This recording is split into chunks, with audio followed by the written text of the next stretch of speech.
Okay, here we have our POH for the Piper Archer, and we are turned to the to section 5, and we're looking at the tables associated with our cruise performance. There are 3 tables that we can use. There's a table for 55% power, which we see over here, 55% power. There's a table for 65% power, and then there's a table for 75% power. Now, the power setting that you choose, obviously the greater the power setting, the higher your true airspeed will be. So we got 119 knots at sea level. Obviously we're not going to fly at sea level, but 119 knots at sea level at 75% power versus at 55% power where that speed is 105, so a pretty big difference there. You'll also notice the difference in your fuel burn. At 55% power, we're burning 8.2 gallons per hour versus 11 gallons per hour at 75% power. So you have to obviously consider the purpose of the mission. If the mission is to get there as quickly as possible without regard to the amount of fuel on board, where fuel is not a concern, then you'd probably be looking at 75% power. If fuel is the greatest concern, where you need to save the most amount of fuel, then you'd be looking at 55% power.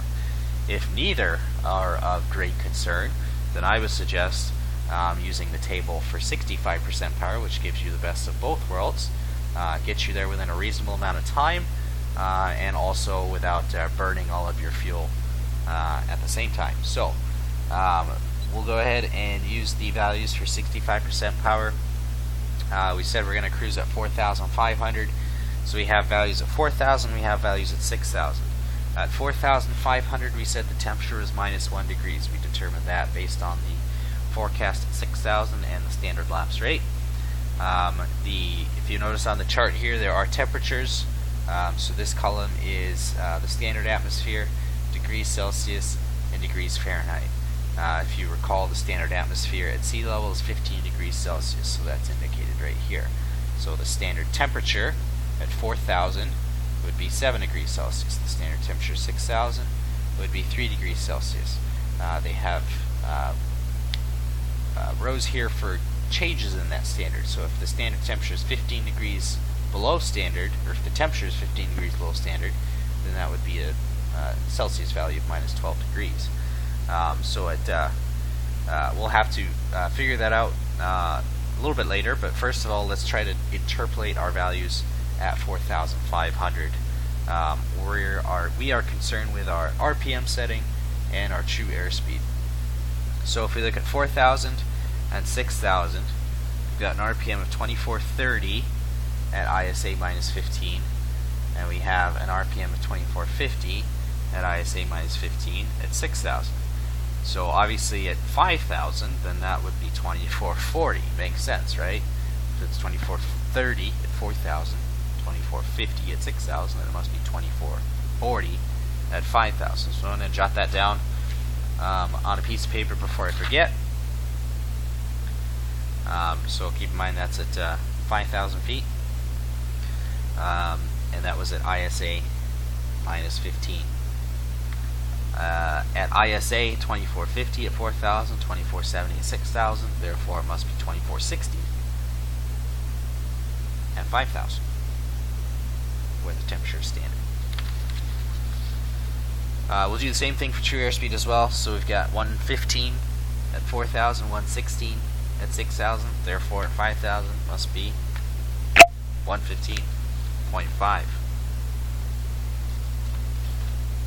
Okay, so we got those values noted, and we can also consider the values of 4,000 to interpolate the values of 4,500.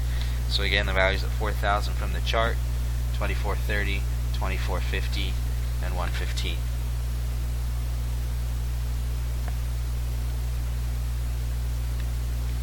That was ISA -15 and ISA. Okay, so now the missing values are between those two. So at 4,500, our RPM at ISA -15, we've got ISA here, so it would be 2435 at ISA, 2455, and airspeed 115.25. We don't really care about that decimal, so why don't we just round it to that 115, because you're not gonna be that precise in maintaining your airspeed. So we're looking at, now we have to determine what the temperature is. So we said we're minus 1 degrees at 4,500 feet, which, if we look at the standard temperature at 4,000, it's 7 degrees. So at 4,500, assuming a standard lapse rate, which it would be if it's a standard atmosphere, at 4,500, that would be 6 degrees Celsius. So if we're at minus 1 degrees today, that means we are 7 degrees below standard. So we're ISA minus 7. So what we could do is interpolate between our ISA minus 15 and ISA values, because ISA minus 7 is pretty much right in the middle of those. So we'd be looking at an RPM of 2445, and again the true airspeed would be pretty close to 115. So we can transfer that information onto our navlog. At the top part here, we can put for our performance our percent horsepower was 65%. Remember, we got that from the top of the chart here, and also our fuel burn is 9.5 gallons per hour. So you've got 65% and then 9.5 gallons per hour for our fuel burn. RPM setting we just determined at 4,500 with 7 degrees below standard is 2445. So we'll put that there.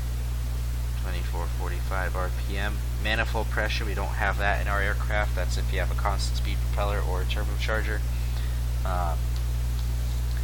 Then our true airspeed we said was 115, as close as we're going to get to 115.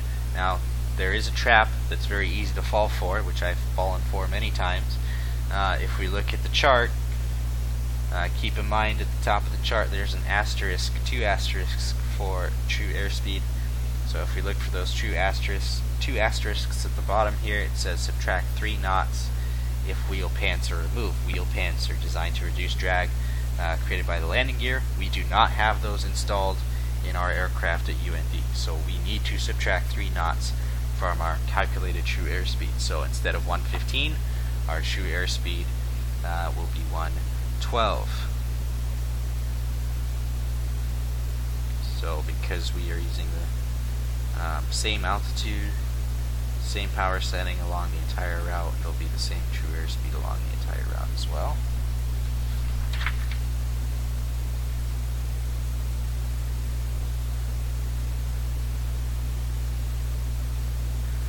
Okay, so now we have our altitude, we have our winds aloft, we have our true airspeed, and we have most of our performance information in our navlog as well. So our next step is to use that information with the E6B to determine our wind correction angle, and therefore our true heading. And with our variation we already have, we can determine our magnetic heading, and we will also use the wind side of the E6B to determine our ground speed based on our winds aloft.